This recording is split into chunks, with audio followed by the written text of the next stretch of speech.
Halo teman-teman, apa kabar nih? Semoga baik dan sehat terus ya. Ketemu lagi sama gue Lemonta. Sebelum mulai, kalau kalian suka sama channel ini, jangan lupa like, komen, dan subscribe ya. Hari ini kita mau bahas tentang kabar duka dari dunia hiburan Hong Kong. Seorang artis senior bernama Kam Fung Mew yang dipuji sebagai wanita bangsawan nomor 1 Hong Kong baru saja meninggal dunia. Kabar duka menyelimuti dunia hiburan Hong Kong saat aktris veteran Kam Fung Mew yang memiliki nama asli Lam Wai San dan akrab disapa sebagai Sister Mew mengembuskan napas terakhirnya. Perempuan yang oleh penonton dipuji sebagai wanita bangsawan nomor 1 Hong Kong ini meninggal dunia pada hari Kamis, 25 Juni tahun 2026, tepat pukul 3 sore di Rumah Sakit Sung Kwan O, Hong Kong. Kepergiannya diumumkan oleh artis Tin Kai Man atas nama putra mendiang. Kam Fung Mew memiliki dua versi tanggal lahir, yaitu 5 Oktober tahun 1945 dan 5 Oktober tahun 1941. Namun sebagian besar berita menggunakan tanggal lahir 5 Oktober tahun 1945 sehingga dia disebut meninggal dalam usia 80 tahun. Pihak keluarga memilih untuk tidak mengungkapkan penyebab spesifik kematiannya. Namun, sang putra menyampaikan bahwa ibunya menjalani kehidupan yang sangat bahagia di tahun-tahun terakhirnya dan berpulang dengan tenang. Sebagai penghormatan terakhir, pihak keluarga menggelar upacara pemakaman di Po Fuk Memorial Hall di Hong Kong. Suasana pemakaman didekorasi dengan gaya sederhana dan elegan, dengan potret berwarna mendiang diletakkan di tengah, serta dihiasi karangan bunga dari kedua putranya, beserta keluarga mereka dan 3 orang sepupunya. Rekan-rekan dari industri hiburan turut mengirimkan karangan bunga duka cita. Di sudut lain aula, terpajang 21 foto lama yang sangat berharga yang menampilkan perjalanan hidup serta kejayaan masa lalu sang aktris agar dapat dikenang oleh kerabat dan teman yang datang melayat. Di hari berikutnya, upacara pemakaman dilanjutkan dengan upacara perpisahan pada pukul 10 pagi, sebelum akhirnya peti jenazah dipindahkan ke krematorium Diamond Hill untuk prosesi kremasi. Masa kecil Kam Fung Mew sebenarnya bermula dari sebuah kenyamanan karena ia dilahirkan dalam lingkungan keluarga berada di Hong Kong. Ayahnya bekerja di perusahaan British American Tobacco. Dia memiliki perawakan tinggi, tampan, bergaya, serta sangat cakap dan gemar mengendarai sepeda motor. Di dalam keluarga tersebut, Kam Fung Mew memiliki 7 saudara. Namun anak ketiga di keluarganya dikabarkan meninggal dunia sejak usia muda, otomatis menjadikannya sebagai anak ketujuh. Ketika Kam Fung Mew baru menginjak usia 3 tahun, ayahnya meninggal dunia karena sakit setelah melewati masa-masa kejayaannya. Kehilangan figur kepala keluarga secara mendadak ini membuat kondisi finansial keluarga berubah drastis, sehingga penghidupan ketujuh anak sepenuhnya bergantung pada kerja keras ibunya seorang diri. Keterlibatannya dalam industri perfilman pun terjadi tanpa disengaja setelah ia lulus dari sekolah menengah atas. Pada tahun 1962, saat sedang berjalan-jalan dan berbelanja bersama seorang teman sekelas perempuannya, mereka melihat bahwa sebuah perusahaan film Hong Kong sedang membuka lowongan untuk merekrut aktor baru. Awalnya, ia sama sekali tidak memiliki niat untuk menjadi seorang artis perfilman dan hanya datang demi menemani temannya yang ingin mengikuti audisi. Di tempat tersebut, mereka berdua bertemu langsung dengan pemilik perusahaan film bernama Lau Fong. Setelah pendaftaran itu, Lau Fong meminta Kam Fung Mew untuk datang melakukan audisi lanjutan di studio Diamond Hill. Namun ia sempat ragu dan menolak karena merasa penampilannya kurang baik. Lau Fong bahkan menelepon untuk membujuknya agar ia mau diaudisi yang dirasanya cukup menjengkelkan. Pada hari audisi yang akhirnya dilaksanakan, Kam Fung Mew sengaja mengenakan pakaian yang sangat dewasa berupa kemeja hitam panjang, mantel hitam, dan tas tangan hitam dengan harapan ia tidak akan terpilih. Beberapa minggu setelah proses audisi selesai, pihak perusahaan memanggilnya kembali untuk melihat hasil rekaman gambarnya. Namun, alih-alih diizinkan menonton video audisinya, ia justru langsung disodori kontrak kerja untuk ditandatangani. Kontrak awal tersebut mengikatnya selama 6 tahun dengan sistem gaji bulanan sebesar $100 ditambah bonus $100 untuk setiap film yang ia bintangi. Kontrak ketat itu juga memuat klausul larangan berpacaran dan menikah. Karena saat itu ia sudah memiliki kekasih, ia mencoba bernegosiasi meminta pengurangan masa kontrak menjadi 3 tahun dengan asumsi pemilik perusahaan akan menolaknya. Di luar dugaannya, Lau Fong justru menyetujui permintaan tersebut sehingga ia tidak memiliki pilihan lain selain menandatangani kontrak itu. Segera setelah kesepakatan resmi dibuat, Lau Fong mewajibkannya datang ke kantor perusahaan setiap jam 1 siang untuk mempelajari teknik seni peran. Kam Fung Miu kerap tertidur saat membaca buku teori tersebut dan baru terbangun ketika mendengar suara bosnya datang. Namun, menurut versi lain, Kam Fung Miu disebut terdorong untuk langsung setuju untuk terjun ke dunia hiburan tanpa berpikir panjang, dengan alasan demi mendapatkan uang untuk menafkahi serta membantu perekonomian ibunya. Nama panggung Kam Fung Miu sendiri lahir melalui proses yang ditentukan oleh sang pemilik perusahaan perfilman. Pada awal karirnya, ia menggunakan nama aslinya Lam Wai San. Namun, setelah film pertamanya sukses, Lau Fong menyarankannya untuk menggunakan nama panggung yang unik dan mudah diingat oleh masyarakat luas, karena pada masa itu hampir tidak ada aktor yang berkarir menggunakan nama asli mereka. Lau Fong kemudian memilih nama keluarga Miu karena saat itu nama tersebut belum digunakan oleh aktor perfilman lain. Setelah sempat mengganti nama panggungnya beberapa kali, Lau Fong terinspirasi dari sebuah film di Tiongkok daratan yang berjudul Miu Ngan Fong.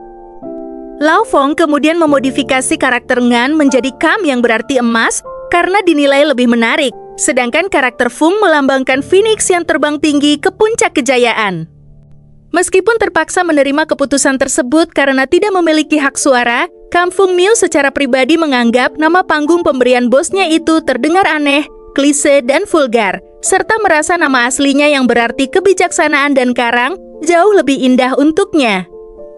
Perjalanan karirnya di dunia sinema Kanton dimulai saat ia berusia 17 tahun dengan membintangi film hitam putih berjudul Twin Phoenix Vendetta yang dirilis pada bulan Oktober tahun 1962.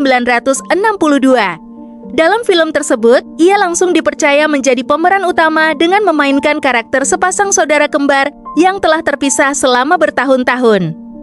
Pada awalnya, film ini sempat kesulitan mendapatkan slot tayang di Hong Kong karena harus bersaing dengan film-film yang dibintangi oleh aktor besar seperti Carina Lau dan lainnya, sehingga Lau Fong memutuskan untuk merilisnya di Singapura terlebih dahulu. Kesuksesan besar di Singapura akhirnya membuat bioskop-bioskop di Hong Kong bersedia menayangkannya dalam jangka waktu panjang. Film ini sukses melambungkan namanya dalam semalam, meskipun ia sendiri merasa tidak terlalu bahagia karena hanya menikmati ketenaran sementara keuntungan finansial terbesar tetap mengalir kepada pemilik perusahaan film. Kam Fung Miu dikenal luas oleh publik karena kepiawaiannya dalam membawakan karakter gadis-gadis malang yang menyedihkan, serta penampilannya yang selalu terawat. Titik balik popularitasnya di industri layar lebar ditandai oleh beberapa karya yang sangat sukses dan menjadi terobosan besar bagi karir aktingnya. Pada bulan Maret tahun 1965, ia membintangi film musikal berjudul Pearl Tears. Film ini menjadi salah satu karya yang sangat membekas di hati para penonton. Setahun berikutnya, tepatnya pada tahun 1966, ia membintangi film romantis Hong Kong berwarna yang sangat fenomenal berjudul One Water Separates the World, atau yang juga dikenal dengan judul A River Apart. Penampilannya yang sangat luar biasa sebagai seorang penyanyi, serta penampilannya saat membawakan lagu tema berjudul A Stream Apart, seketika memicu sensasi besar di kalangan publik dan menjadikannya ikon yang sangat populer. Keberhasilan ini kemudian diikuti oleh perilisan film berjudul Blurry Love pada tahun 1967 dan film berjudul The Killer Six The Killer pada tahun 1969. Selain sukses membawakan peran-peran melodrama yang mengharukan, ia juga sempat memukau publik melalui citra komedinya dalam film berjudul Men and Women yang memberinya banyak penghargaan dari masyarakat. Seiring dengan menurunnya popularitas industri film Kanton pada dekade 1970-an, Kam Fung Miu secara resmi mengalihkan fokus karirnya ke industri televisi dengan sistem kontrak per episode. Langkah pertamanya di dunia televisi difasilitasi oleh seorang sutradara yang merekomendasikannya kepada jajaran eksekutif senior stasiun televisi RTV. Meskipun drama yang dimainkannya di RTV kurang mendapatkan respons positif dari pemirsa, penampilan luar biasa Kam Fung Miu segera menarik perhatian seorang eksekutif senior dari stasiun TVB yang kemudian mengundangnya untuk bergabung. Melalui peran-perannya di serial buatan TVB, Kam Fung Miu berhasil mengukuhkan posisinya sebagai representasi utama dari drama-drama TVB pada periode tersebut. Pada tahun yang sama, ia juga membintangi drama berjudul Seven Women bersama beberapa artis wanita lainnya. Sebuah produksi yang menggambarkan kehidupan, sikap seksual, masalah percintaan, serta kondisi mental perempuan urban melalui dinamika keluarga dan sekolah. Kang Fung Miu sempat berniat untuk tidak memperpanjang kontraknya dengan TVB yang habis pada September tahun 1976 karena merasa tidak nyaman dengan konflik personel di industri televisi dan sempat terpikir untuk pensiun, namun ia akhirnya tetap memilih untuk memperbaruinya. Di samping kesibukannya berakting di layar kaca, ia juga membagi waktunya untuk mengelola bisnis real estate serta menjalankan sebuah perusahaan dekorasi. Setelah menyelesaikan syuting drama berjudul The Tycoon pada tahun 1978, Kang Fung Miu memutuskan untuk meninggalkan TVB. Pada bulan Juli di tahun yang sama, ia memilih bergabung dengan stasiun televisi CTV yang menjanjikannya sebuah proyek drama baru. Keputusannya ini sempat diwarnai kepindahan yang terburu-buru sebelum kontrak lamanya benar-benar selesai. Namun, belum genap seminggu ia meninggalkan stasiun TVB, dan bahkan sebelum sempat menandatangani kontrak atau menginjakan kaki di kantor CTV, stasiun televisi tersebut dinyatakan ditutup. Sebagai seorang ibu yang saat itu memiliki anak berusia 4 tahun, ia tetap memilih menjaga komitmennya. Pada bulan Januari tahun 1979, ia memutuskan untuk bergabung dengan RTV yang merupakan pendahulu dari Asia Television Limited. Sepanjang awal dekade 1980-an, ia dipercaya memegang peran-peran penting dalam berbagai produksi besar. Antara tahun 1980 dan 1984, ia tercatat tampil dalam lebih dari 10 produksi film dan televisi. Namun, setelah tahun 1983, arah kebijakan produksi di RTV dan ATV mulai berubah karena banyaknya produser dan penulis skenario baru yang kurang berpengalaman lebih memilih untuk mempromosikan aktor-aktor muda sebagai pemeran utama. Akibat perubahan tren tersebut, Kang Fung Miu mulai digeser untuk memainkan peran-peran pendukung seperti sosok ibu yang baik hati, bibi, atau selir, hingga akhirnya ia memutuskan meninggalkan ATV pada tahun 1991. Setelah itu, ia sempat kembali ke TVB, namun tidak langsung diberikan peran yang penting dan sempat dikesampingkan selama kurang lebih 3 tahun. Karir televisinya kembali bersinar pada tahun 1994 ketika ia membintangi drama Conscience yang juga dikenal dengan judul The Third Court. Karakter kuat dan dominan yang ia bawakan sukses beresonansi dan mendapatkan apresiasi tinggi dari para penonton. Memasuki pertengahan dekade 1990-an, Kang Fung Miu memutuskan untuk melakukan relokasi dan pindah ke Malaysia, di mana ia tetap aktif berpartisipasi dalam berbagai produksi televisi dan film lokal. Menurut pengalamannya, masa-masa syuting di Malaysia pada tahun 1992 merupakan salah satu momen paling membahagiakan dalam karirnya, karena sistem produksinya menerapkan metode sekali pengambilan gambar yang menyerupai film, sehingga dirasakan sangat nyaman dan efisien. Ia sempat kembali ke Hong Kong pada tahun 1996 setelah TVB memintanya untuk menandatangani kontrak kerja berdurasi 2 tahun. Pada tahun 1998, ia mengambil peran yang sangat menantang dalam drama berjudul Burning Flame dengan memerankan sosok seorang pasien yang mengidap gangguan skizofrenia yang membuatnya menerima banyak pujian atas kemampuan aktingnya. Di tahun yang sama, ia juga membintangi serial populer Healing Hands sebelum akhirnya memutuskan pensiun dari dunia akting pada tahun tersebut untuk menikmati kehidupan yang mewah. Sejak tahun 2003, Kang Fung Miu mulai secara bertahap mengurangi seluruh aktivitas publik serta penampilannya di industri hiburan Hong Kong hingga akhirnya benar-benar menghilang dari gemerlap dunia hiburan pada tahun 2005 untuk menetap di Malaysia. Meskipun ia sempat menyatakan secara terbuka bahwa ia tidak menyukai dunia akting dan enggan terikat kontrak jangka panjang, ia sempat kembali ke layar kaca pada tahun 2013 setelah bertahun-tahun vakum. Kembalinya sang aktris ke dunia seni peran terjadi setelah ia menerima undangan dari produser Eric Tsang dan Chan Wai Kun untuk ikut membintangi drama utama TVB yang sangat terkenal berjudul Women's Club. Penampilan publik terakhirnya tercatat pada bulan Oktober tahun 2017 ketika ia bersedia hadir sebagai bintang tamu dalam acara realitas di mana ia diwawancarai untuk berbagi kisah masa lalunya saat pertama kali merintis karir di industri hiburan. Kisah kehidupan pernikahan Kang Fung Miu tercatat diwarnai oleh 2 kali pernikahan yang seluruhnya berakhir dengan perceraian. Pernikahan pertamanya terjadi ketika ia masih sangat muda, tepatnya saat baru menginjak usia 20 tahun. Ia dipersunting oleh Lau Fong, pemilik sekaligus produser dari perusahaan film tempatnya pertama kali terjun ke industri hiburan. Lau Fong berusia 20 tahun lebih tua dari Kang Fung Miu. Dorongan utama Kang Fung Miu bersedia menikahi Lau Fong di usia muda adalah karena hilangnya figur seorang ayah sejak ia masih balita, dan Lau Fong hadir memberikan kasih sayang, perhatian, serta perlindungan yang menyerupai sosok seorang ayah yang sangat ia rindukan. Kang Fung Miu bahkan pernah secara terbuka memuji Lau Fong sebagai sosok suami yang sangat baik dan perhatian.